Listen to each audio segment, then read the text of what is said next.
अस्सलाम वालेकुम friends, welcome back to my YouTube channel daily tips with Asma. ख्वाब में रोगन देखना। ख्वाब में रोगन देखना माल और नेमत के बराबर है। अगर कोई शख्स ख्वाब में देखता है कि इसके पास रोगन है और इसने खाया भी है तो इसका मतलब है इस कदर माल और नेमत पाएगा और लोगों में अजीज़ होगा। और अगर देखता है कि रोगन बकरी का है तो इसकी भी यही तबीर है। बकरी का रोगन दुम्बे की रोगन से बेहतर है और रोगने बादाम माल और नेमत है।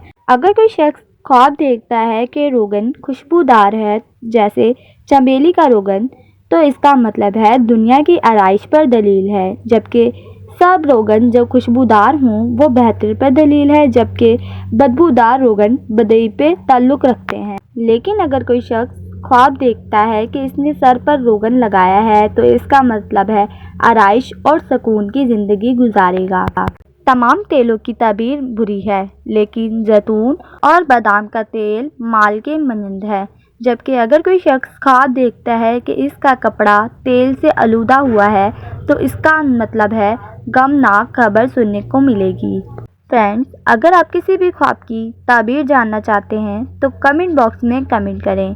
Thanks for watching. अल्लाह हाफिज़।